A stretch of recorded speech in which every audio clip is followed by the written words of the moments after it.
আজকে একটা দিদির জোরাজুরির কারণে তার কাহিনী শেয়ার করছি।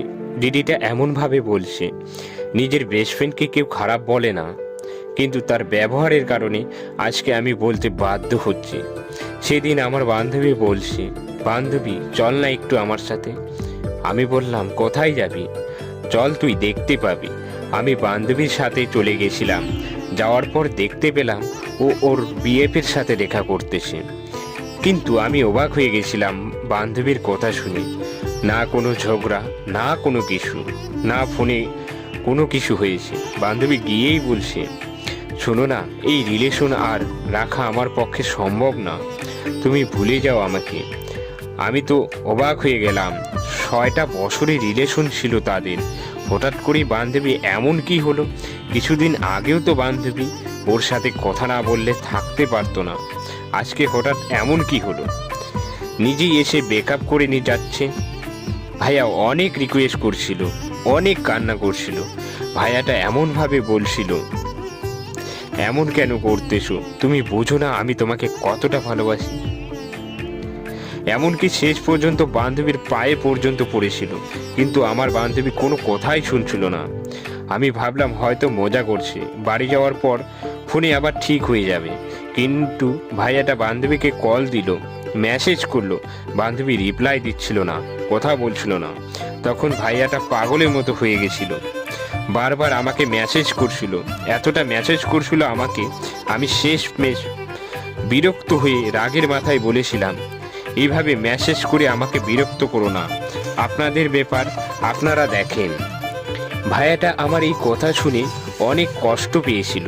তারপর থেকে ভাইয়াটা আমাকে ভয়ে আর মেসেজ করেনি। ভাইয়াটা অনেক চেষ্টা করেছিল বান্ধবীর সাথে কথা বলার জন্য, আমার বান্ধবীকে ফিরে পাওয়ার জন্য, কিন্তু বান্ধবী আর কথা বলল না, মেসেজও করলো না। এইভাবে 4 দিন চলে গেল। হঠাৎ করেই আমার খারাপ লাগার কারণে বান্ধবীকে প্রশ্ন করে বসলাম, কি রে, 6 বছরের রিলেশন এখনো ঠিক করছিস না কেন? মজা করতেছিস? মজা কি এতদিন রাখতে হয়? ও আমারে বলছে মজা না দোষ, সিরিয়াসলি আমি ব্রেকআপ করেছি। আমি শুনেই তো অবাক হয়ে গেলাম। কি বলছিস, ব্রেকআপ করছিস? ব্রেকআপ হলে থাকতে পারবি? তোদের তো 6 বছরের রিলেশন, এই 6 বছরে যতবার ঝগড়া করেছিস, ততবার কান্না করেছিস, তোরা দুজনেই আমাকে বিরক্ত করেছিস। দেখ ও কথা বলছে না কেন, দেখ একটু কথা বলিয়ে দে। এমন করে পাগলামি করেছিস, সব কি ভুলে গেলি? না, তাহলে আজ ব্রেকআপ করছিস কেন? তুই কি করছিস আমারে বল। তাহলে শোন, বাড়ি থেকে বিয়ে ঠিক করেছি, ছেলে ভালো চাকরি করে, আর বাবা মা অনেক কষ্ট করে বড় করেছে, এই পৃথিবীর আলো দেখিয়েছে। এখন যদি তাদের বিমতে বিয়ে করি, আমি জীবনেও সুখী হতে পারবো না। তাই ব্রেকআপ করে দিলাম ওর সাথে। আর ও তো বেকার। দেখ, দুনিয়া তো আর আবেগে চলে না। এখন আমার আর কিছুই করার ছিল না। টাকা পয়সা থাকলে সুখ শান্তি আসে, এটা আমি বুঝে গেছি। এখন তো আবেগের বয়স নেই, তাই আমি ব্রেকআপ করে দিয়েছি। বান্ধবীর মুখ থেকে এগুলো শোনার পর সত্যি আমার প্রতি ঘৃণা হচ্ছিল। এরকম মানুষ আমার বেস্ট ফ্রেন্ড, এরকম একটা মানুষ আমার সাথে চলাফেরা করেছে। আমি সত্যি অবাক হয়ে গেছিলাম, কিভাবে ঠকালি ছেলেটারে।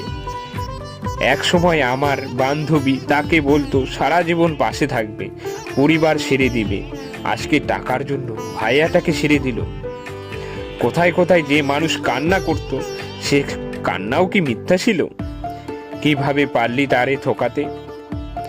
বান্ধবী, একটা কথা শুনে রাখ, তোর কাছে এটাই কারণ ছিল সম্পর্ক নষ্ট করার। তুই জীবনেও সুখী হতে পারবি না।